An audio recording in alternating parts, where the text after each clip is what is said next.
প্রোগ্রামের সঞ্চালক বিখ্যাত সুমনদা, আমার সমস্ত বরিষ্ঠ রাজনীতিবিদগণ এদিকে বসে আছেন, ওদিকে অরাজনৈতিক জগতের বিভিন্ন স্তরে প্রতিষ্ঠিত ব্যক্তিগণ আমার সামনে, সুধী নাগরিকবৃন্দ, সবাইকে আমার ইংরেজি নববর্ষের শুভেচ্ছা, অভিনন্দন, সবার সুস্বাস্থ্য কামনা করি। রাজনীতিক হন বা অরাজনীতিক, সবারই একটা উদ্দেশ্য যে পশ্চিমবাংলার ভবিষ্যৎ ঠিক হোক, পরিবর্তন হোক। আমরাও ভারতীয় জনতা পার্টির লোকেরা পরিবর্তনের জন্য লড়াই করছি, পরিবর্তন থেকে পরিত্রাণের জন্য লড়াই করছি। আর সেই লড়াইতে যেখানে পরিবর্তন শুরু হয়েছিল, আমি সেই নন্দীগ্রাম থেকেই আসছি। ঐতিহাসিক সভা ছিল, তাই ভিড়ের জন্য একটু দেরি হয়ে গেল, সেই জন্য ক্ষমা চাইছি।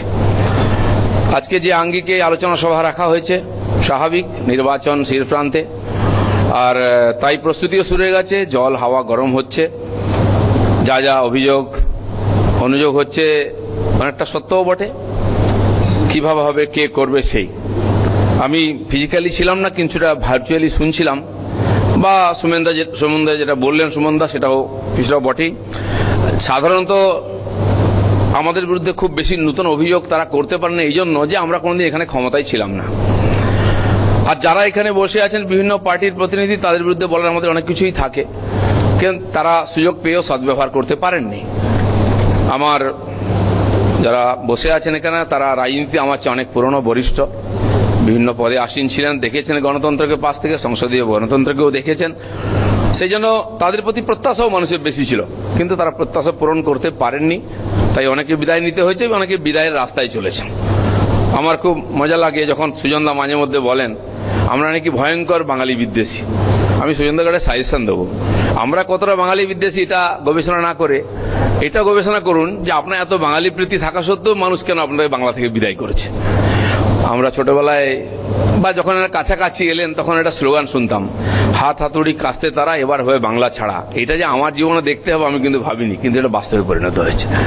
আর সেই জন্য একটু পশ্চাৎ অবলোকন করা উচিত যে এই যে পথ আপনার পার হয়ে এলেন, সেটা যেখানে পৌঁছেছে তারপরে তো পথ প্রায় নাই, কেন অবস্থা হলো সেটা আমাদের সমালোচনা করে লোককে ভয় দেখাবার যে বারবার চেষ্টা করেন, আমার মনে হয় সেটা একটু ভেবেচিন্তে দেখা উচিত।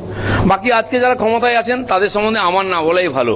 সুমনদারা এত বলেন বা আপনারা এত দেখেন, আগে মিডিয়াকে আটকানো হতো, এখন সোশ্যাল মিডিয়াকে কেউ আটকাতে পারে না।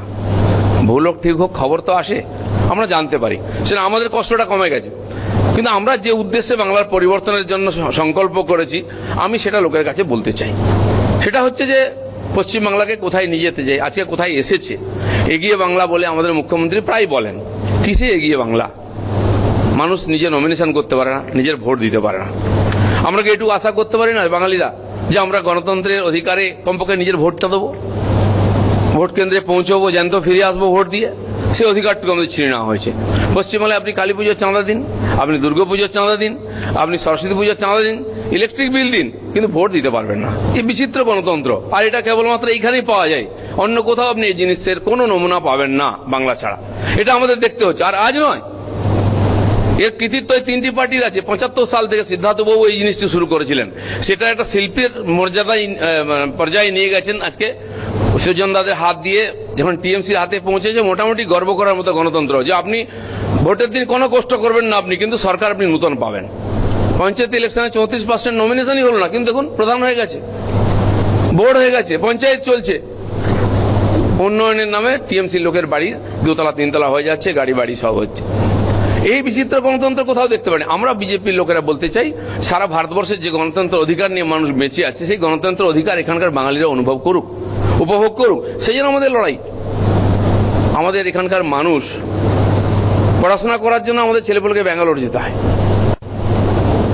চাকরি বাকরি যদি মাইগ্রেন্ট লেবার হতে হয়, তাহলে হরিয়ানা, গুজরাট, মহারাষ্ট্র, মধ্যপ্রদেশ, অন্ধ্রপ্রদেশ যেতে হবে। যদি আইটি ইঞ্জিনিয়ার আপনাকে চাকরি করতে হয়, তাহলে কোয়েম্বাটুর, চেন্নাই বা পুনে যেতে হবে। যদি চিকিৎসা করতে হয়, ভেলোর, চেন্নাই, মুম্বাই যেতে হবে। আশ্চর্য বাংলা, এগিয়ে বাংলা। আপনি এর কোনো সুযোগ এখানে পাবেন না, ওখানে গিয়ে করে আসতে হবে নাকি এগিয়ে বাংলা। আমারও ধারণা ছিল যে আমাদের কত ছেলে লেবারের কাজ করার জন্য বাংলার বাইরে গেছে, প্রায় 40 লক্ষের কাছাকাছি।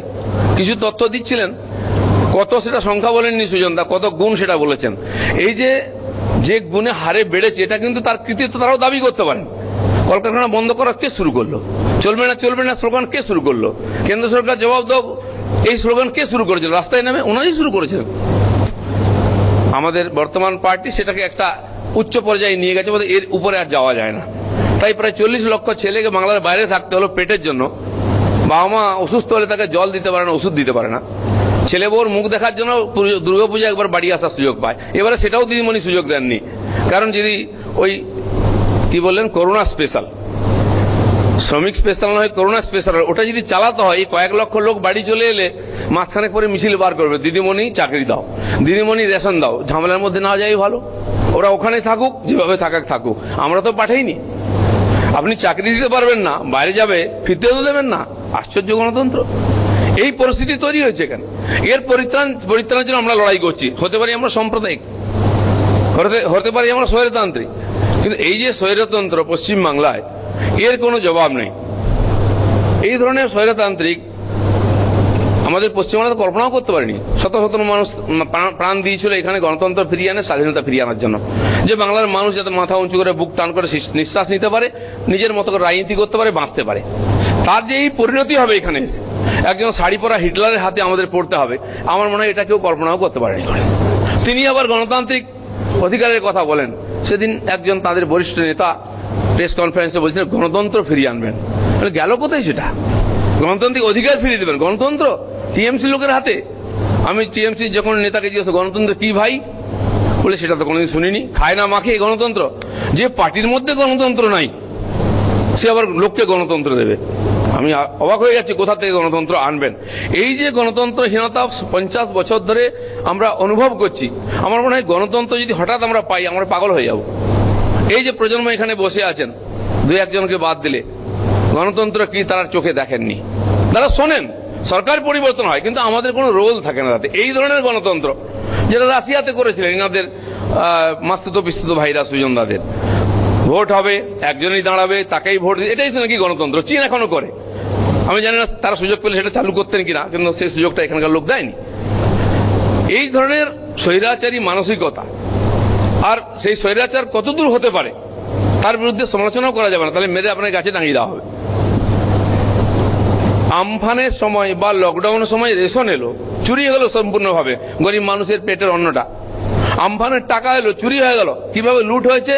সর্বাধিক প্রচারিত সংবাদ মাধ্যমে সেটা প্রচারিত হলো। তার পরিণাম কি হলো? তার সম্পাদককে তার চাকরি হারাতে হলো। এর চেয়ে বড় স্বৈরতন্ত্র কি হবে? আর তিনি গণতন্ত্রের অধিকার নিয়ে পাটনা যান, লখনৌ যান, মুম্বাই যান প্রধানমন্ত্রীর বিরুদ্ধে সভা করতে, তার বিরুদ্ধে তিনি তোপ দাগেন। কিন্তু এখানে এলে আপনার হেলিকপ্টার নামতে দেওয়া হবে না, আপনাকে জনসভা করতে দেওয়া হবে না, আপনাকে একটা হল দেওয়া হবে না, একটা মাঠ দেওয়া হবে না। বিচিত্র গণতন্ত্র, ওয়ান পার্টি গণতন্ত্র, এটা আমরা এখানে এটা দেখতে পাচ্ছি আজকে। এর পরিবর্তন চেয়েছি আমরা, আর বেশি কিছু চাই না। আমরা চাইছি চাকরি যদি করতে পশ্চিমবাংলায় নয়, কেন হরিয়ানা গুজরাট যাবে? আমি নিজের চোখে গুড়গাঁও দেখে এসেছি 2-3 মাস আগে। 10,000 মাইগ্রেন্ট লেবার এই দক্ষিণ চব্বিশ পরগনা, উত্তর চব্বিশ পরগনা, নদিয়া, মুর্শিদাবাদ, কুচবিহার অবধি বিস্তীর্ণ। নিউ টাউন যখন প্রথম টাউনশিপ হয়েছিল, যেরকম ফাঁকা মাঠ ছিল, ধুলো উঠত, হাজার হাজার পরিবার গ্রাম ছেড়ে চলে গেছে। যে বিস্তীর্ণ শহর তৈরি হয়েছে গুড়গাঁওতে, মানে আমি দেখার পরে মনে হলো যেটা আমাদের দেশের শহর নয়, এত উন্নত, এত চকচকে। তৈরি কারা করছে? পশ্চিমবাংলার লেবাররা ওখানে সেই কাজ করছে। এটা দেখে এলাম চোখে, নিজের চোখে, না গেলে আমার বিশ্বাস হতো না। এই যে মাইগ্রেন্ট লেবার হতে বাধ্য করা হলো যাদেরকে, তাদেরকে অধিকার নেই বাংলায় থেকে করে খাওয়া, পরিজনের সঙ্গে থাকা। কত দুর্ভাগ্য দেখুন। একসময় বাঙালি গর্ব করে বলতো আমরা সেনা প্রধান দিয়েছি, এয়ারফোর্সের প্রধান দিয়েছি, নেভি প্রধান দিয়েছি, আর্মির প্রধান দিয়েছি, আমরা সায়েন্টিস্ট দিচ্ছি, লয়ার দিচ্ছি, সুপ্রিম কোর্টের জাস্টিস দিচ্ছি, ডাইরেক্টর দিয়েছি ফিল্মের, আমরা লেকচারার প্রফেসর দিচ্ছি, সায়েন্টিস্ট দিচ্ছি, ভিসি দিয়েছি, খেলোয়াড় দিয়েছি, কি দিইনি সারা দেশকে? এখন কি দিচ্ছি? Migrant labour. এটা আমাদের কন্ট্রিবিউশন বাংলার, গর্ব করে বলতে পারি। আর আনছি কি? Is, IPS. আপনি দেখুন যত ডিএমএসপি আছেন, কটা বাঙালি আছে? আপনি পান্ডে পাবেন, সিং পাবেন, মিশ্র পাবেন, রাও পেতে পারেন। খুব কষ্টে ঘোষ বোস, মিত্রি, মুখার্জি, চ্যাটার্জি পাবেন। 20%, 30% পেতে পারেন। এর জন্য খালি টিএমসির কৃতিত্ব আছে না, সুজনবাবুরাও শুরু করেছেন। শিক্ষা ব্যবস্থার কোমর ভেঙে দিয়েছেন বলে আজকে আইএস, আইপিএস নাই। খুব বেশি আইটি ইঞ্জিনিয়ার হচ্ছে আমাদের এখান থেকে। এই কি পশ্চিমবাংলার কন্ট্রিবিউশন হওয়া উচিত দেশের জন্য? কোথায় যে বড় লোকেদের জন্য আমরা বাঙালি হিসেবে সম্মান পাই, তার ছিটে ফোটা নাই কেন আজকে? এর পরিবর্তন দরকার আছে। সেই জন্য এখানে কাটমানিয়া সিন্ডিকেট চূড়ান্ত পর্যায়ে চলে গেছে। কোথায় গেছে? নেতাজির বংশধর কেউ ছাড়া হচ্ছে না, আর বিশ্বভারতীকেও ছাড়া হচ্ছে না। সিন্ডিকেট এত দূর পৌঁছে গেছে, সেখান থেকে কামানোর চেষ্টা হচ্ছে, বুল্ডোজার দিয়ে দেওয়াল ভেঙে দেওয়া হচ্ছে, গেট ভেঙে দেওয়া হচ্ছে। আর কাটমানি, নিজের মায়ের জন্য ঘর আসবে তার থেকেও ছেলে কাটমানি নিজেরা পেপারে বেরিয়েছে। দেয়নি বলে মাকে ঘর ছাড়া করেছে। মা ঘর পাবে 20,000 টাকা, তার কাছ থেকে নিজের ছেলে পঞ্চায়েতের মেম্বার। আর কোথায় নামবো আমরা? আর কি বাকি থাকলো? সেই জন্য এই যে স্বৈরাচারী আর সিন্ডিকেট চলছে, কাটমানি চলছে, এর পরিত্রাণ চাই নির্বাচনের মাধ্যমে। বাঙালি রাজনীতিরা বোঝে, রাজনীতির পরিবর্তনের মাধ্যমে বাকি সামাজিক, আর্থিক বা শিল্প, সাহিত্য সবকিছুর পরিবর্তন সম্ভব। আমরা ওইখান থেকে ধরেছি। আর হয়তো নির্বাচন হবেই, সবাই আশা করছেন সময় হবে, হওয়া উচিত। পঞ্চায়েত বা পুরসভার 118টা পুরসভা মিউনিসিপ্যালিটিকে 1.5 বছর ধরে আটকে রাখা হয়েছে, মানুষের গণতান্ত্রিক অধিকার প্রয়োগ করতে দেওয়া হয়নি। আমি জানি না কোন অধিকারী মমতা ব্যানার্জি যেটা করেছেন। আপনি কিছু দেবেন না, কিন্তু প্রতিনিধি নির্বাচনের সুযোগ তো দিন। একটা ক্যারেক্টার সার্টিফিকেট, একটা ইনকাম সার্টিফিকেট একটা পাওয়া যাচ্ছে না। সেজন্য যদি মে মাসের ইলেকশনে হেরেও যান, আমার খুব সন্দেহ আছে ডোনাল্ড ট্রাম্পের মতন করতেও পারেন।